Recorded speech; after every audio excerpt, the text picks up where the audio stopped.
कर्मों का फल विभिन्न परिस्थितियों में मिलता है, लेकिन यह अनिश्चित होता है क्योंकि बहुत सारे फैक्टर्स इसे प्रभावित करते हैं।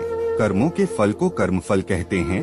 कुछ कर्मफल सीधे और तुरंत मिलते हैं, जबकि कुछ देर तक या बाद में मिल सकते हैं। यह भी निर्भर करता है कि आपने किस तरह के कर्म किए हैं और उन्हें किस तरह से किया है। कर्मफल के मिलने का सबसे बड़ा कारक आपकी नियति और कर्म करने का तरीका है। अच्छे कर्म, सच्चे मन से किए गए कर्म और दया भाव से किए गए कर्म आपको सकारात्मक फल देते हैं। विनाशकारी और हिंसक कर्म आपको अनुकूल फल नहीं देते हैं। कर्मफल को भाग्य, संयोग और भगवान की इच्छा से जोड़ा जा सकता है, इसलिए कुछ समय तक इसे समझना मुश्किल हो सकता है। इसलिए हमेशा निष्काम कर्म करें, सही और सत्य का मार्ग चुनें और प्रसन्न मन से जीवन जिएं। यह कहानी यह सोचने पर मजबूर कर देती है, बोया बीज बबूल का तो आम कहां से हो। एक सच्ची प्रेरक कहानी। रमेश चंद्र शर्मा, जो पंजाब के खन्ना नामक शहर में एक मेडिकल स्टोर चलाते थे, उन्होंने अपने जीवन का एक पृष्ठ खोलकर सुनाया जो पाठकों की आंखें भी खोल सकता है और शायद उस पाप से जिसमें वह भागीदार बना, उससे बचा सकता है। रमेश चंद्र शर्मा का मेडिकल स्टोर अपने स्थान के कारण काफी पुराना और अच्छी स्थिति में था, लेकिन जैसे कि कहा जाता है कि धन एक व्यक्ति के दिमाग को भ्रष्ट कर देता है, और यही बात रमेश चंद्र जी के साथ भी घटित हुई। रमेश जी बताते हैं कि मेरा मेडिकल स्टोर बहुत अच्छी तरह से चलता था और मेरी आर्थिक स्थिति भी बहुत अच्छी थी। अपनी कमाई से मैंने जमीन और कुछ प्लॉट खरीदे और अपने मेडिकल स्टोर के साथ एक क्लिनिकल लेबोरेटरी भी खोल ली। लेकिन मैं यहाँ झूठ नहीं बोलूँगा कि मैं एक बहुत ही लालची किस्म का आदमी था, क्योंकि मेडिकल फील्ड में दोगुनी नहीं बल्कि कई गुना कमाई होती है। शायद ज्यादातर लोग इस बारे में नहीं जानते होंगे कि मेडिकल प्रोफेशन में 10 रुपए में आने वाली दवा आराम से 70 से 80 रुपए में बिक जाती है। लेकिन अगर कोई मुझसे कभी 2 रुपए भी कम करने को कहता तो मैं ग्राहक को मना कर देता। खैर, मैं हर किसी के बारे में बात नहीं कर रहा हूँ, सिर्फ अपनी बात कर रहा हूँ। वर्ष 2008 में गर्मी के दिनों में एक बूढ़ा व्यक्ति मेरे स्टोर में आया। उसने मुझे डॉक्टर की पर्ची दी। मैंने दवा पढ़ी और उसे निकाल लिया। उस दवा का बिल 560 रुपए बन गया। लेकिन बूढ़ा सोच रहा था, उसने अपनी सारी जेब खाली कर दी, लेकिन उसके पास कुल 180 रुपए थे। मैं उस समय बहुत गुस्से में था, क्योंकि मुझे काफी समय लगाकर उस बूढ़े व्यक्ति की दवा निकालनी पड़ी थी और ऊपर से उसके पास पर्याप्त पैसे भी नहीं थे। बूढ़ा दवा लेने से मना भी नहीं कर पा रहा था, शायद उसे दवा की सख्त जरूरत थी। फिर उस बूढ़े व्यक्ति ने कहा, मेरी मदद करो, मेरे पास कम पैसे हैं और मेरी पत्नी बीमार है।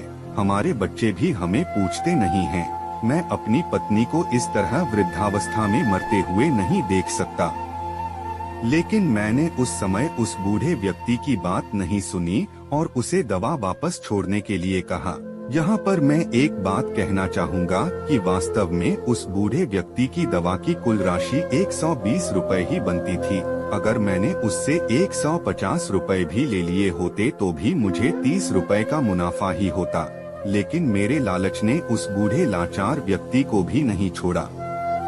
फिर मेरी दुकान पर खड़े एक दूसरे ग्राहक ने अपनी जेब से पैसे निकाले और उस बूढ़े आदमी के लिए दवा खरीदी, लेकिन इसका भी मुझ पर कोई असर नहीं हुआ। मैंने पैसे लिए और बूढ़े को दवाई दे दी।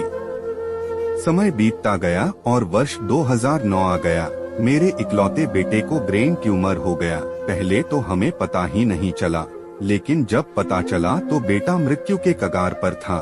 पैसा बहता रहा और लड़के की बीमारी खराब होती गई। प्लॉट बिक गए, जमीन बिक गई और आखिरकार मेडिकल स्टोर भी बिक गया। लेकिन मेरे बेटे की तबीयत बिल्कुल नहीं सुधरी। उसका ऑपरेशन भी हुआ और जब सब पैसा खत्म हो गया तो आखिरकार डॉक्टरों ने मुझे अपने बेटे को घर ले जाने और उसकी सेवा करने के लिए कहा। उसके पश्चात 2012 में मेरे बेटे का निधन हो गया। मैं जीवन भर कमाने के बाद भी उसे बचा नहीं सका। 2015 में मुझे भी लकवा मार गया और मुझे चोट भी लग गई।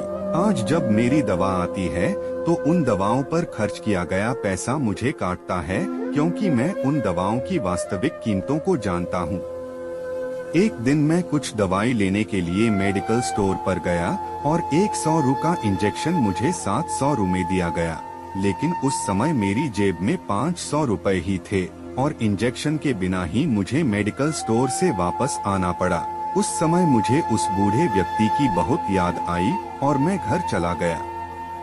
मैं लोगों से कहना चाहता हूँ कि ठीक है कि हम सभी कमाने के लिए बैठे हैं, क्योंकि हर किसी के पास एक पेट है, लेकिन वैध तरीके से कमाएं। गरीब लाचारों को लूटकर कमाई करना अच्छी बात नहीं, क्योंकि नरक और स्वर्ग केवल इस धरती पर ही है, कहीं और नहीं। और आज मैं नरक भुगत रहा हूँ। पैसा हमेशा मदद नहीं करता, हमेशा ईश्वर के भय से चलो, उसका नियम अटल है, क्योंकि कई बार एक छोटा सा लालच भी हमें बहुत बड़े दुख में धकेल सकता है। यदि यह कहानी किसी एक भी लालची इंसान को सद्बुद्धि देगी तो मेरा यह उत्तर सार्थक हो जाएगा। साथियों, कुछ भी लो, किंतु किसी की बद्दुआ कभी मत लेना, क्योंकि किसी की दुआ लगे न लगे बद्दुआ जरूर कभी न कभी सच हो जाती है, क्योंकि वह दुख भरे दिल की गहराई से निकली होती है।